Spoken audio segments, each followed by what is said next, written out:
Hello, darlings. How are you today? I had better days.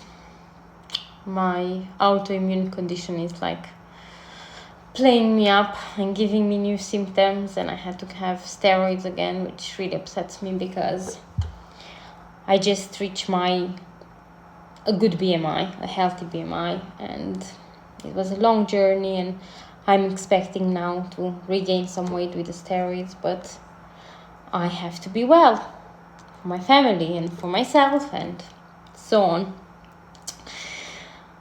But we're here to talk fragrances. So let's talk fragrances. What are you wearing today? What do you smell of? Today I'm wearing two La Vie Belles. I don't have the original anymore. I had one bottle, I used it. And I don't think I'm gonna ever repurchase that one. I wouldn't refuse it as a present, but you know, they are better flankers.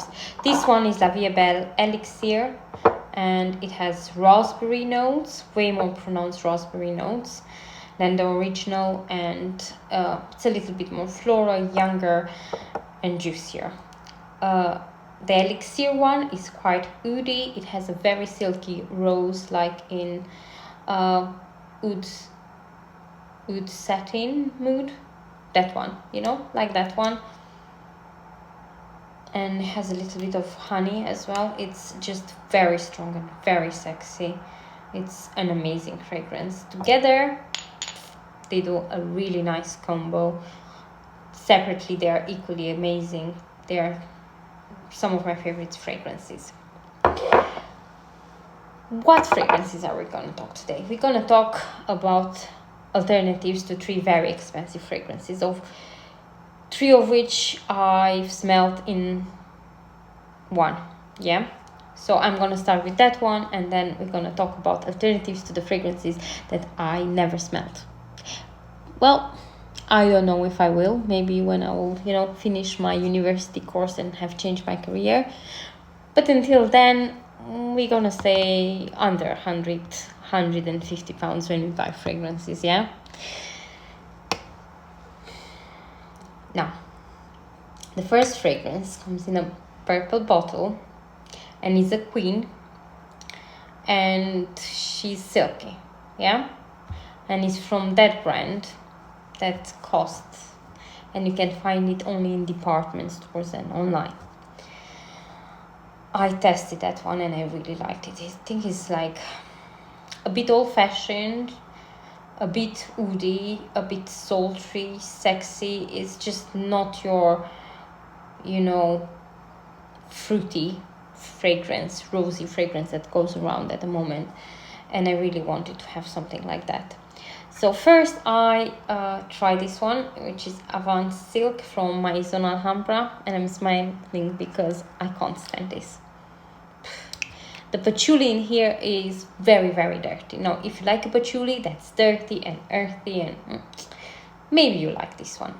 But for me, this is a no-no. It will make me sick and it will make me have a headache because I'm quite sensitive like that.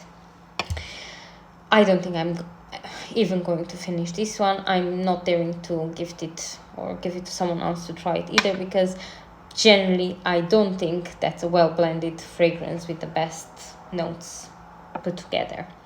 The next one is Kiana Crush from Avant, and I love this one. Is it like that queen? Well, maybe about 85-90%, because this one is way younger than that one. It's very fruity, it's more smooth and silky, and the patchouli doesn't come through creamy like in that one, and crisp, earthy, like a little bit dried, if that makes sense. This is probably for the summer, a better version for the summer. I still want the original, and hopefully at some point it's going to come into my collection. I also want to try Arriba from Reefs, which I understand is a very good alternative with an exotic twist. The next one is, let's do these ones. Yeah, I think you know which one is this one, that one. With the pear and the hazelnut. First, this one. Do I like it? I'm on the fence. Because the pear that is supposed to, you know, envelop the hazelnut is a bit sour in here, and that makes it a bit challenging. And not only for me, but for people around me. There are people that really did not like this one because it comes out a bit strange, like the notes clash a little bit. And I don't know how the original smells, but this one could be smoother, let's put it that way. And I say that because I have this one, which is, oh, let me tell you what this is. This is Decadent Dream from Maison Alhambra, yeah? And is inspired by that one that looks similar with pear and hazelnut. This one is Amira from Yodima and is inspired by the same fragrance. And oh my god, isn't this better? It's way better because it's sweeter. The pear is sweet and juicy, and it has a bit of vanilla that just brings everything together and makes those hazelnut blend in like in a nice desserty way without being too gourmand, because I think I'm not a very gourmand fragrance type of girl. A little bit, but not too much. Yeah. This one, oh dear. This one lasts. And it projects quite well, and it's sexy, and it has like something like a bit of a I don't know what it has. It's just very sexy, and my husband also loves it on me. It's just like I keep going back to this bottle. I had it for a week. I used other ones as well, but this one is so good. I really want to try more stuff from Yodima. I'm going back to Crawley this Saturday to try some more. The last one is those are dupes inspired by that one from an Arabian brand called Arabian Oud, I think, and it's Mada, and yes, in French. I don't know what to say. I'm just a bit scared that this video is gonna be muted again, and I don't want that. Well, this one is my favorite, and this one is my husband's favorite. The original is supposed to be unisex, but this one is an extrait de parfum. It's called Historic Lie by Yaduna London, which is an Afghan brand. You can find them on TikTok, and I think you can search their website. I think they have a physical shop as well somewhere, because I've seen them on a live, and they seem to be like on a little island in a shopping center, but I don't know.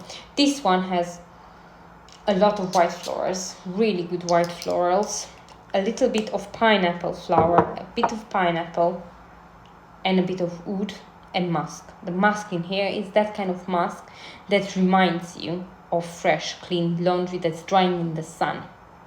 Does it make sense? It's a bit solar. And I think that's also because of the pineapple flower, which is, I imagine, smells like a flower with a bit of pineapple fragrance in it. Did you ever smell pineapple flower? Because I didn't. Anyway, it's a really feminine fragrance, yeah, in my opinion. Maybe a man with a very nice suit and a white shirt could pull this as well, but not if you're wearing your trainers and your Nike socks, okay? It's a very elegant fragrance, and it's very strong. It's an extrait de parfum. Did I say it's an extrait de parfum? I recommend it, and I think those guys are really sweet. When I ordered this, they sent me other fragrances as well in little samples, and I tried them, and I'm planning to get some as well, but they have some inspired by fragrances that I already have quite few alternatives for myself. And this one is Maali from Latafa. This one is way more masculine. Yeah, this one pulls a little bit masculine. It's clearly from the same family as this one, and probably the original, which I never smelled. The pineapple is very juicy, and it has the musk.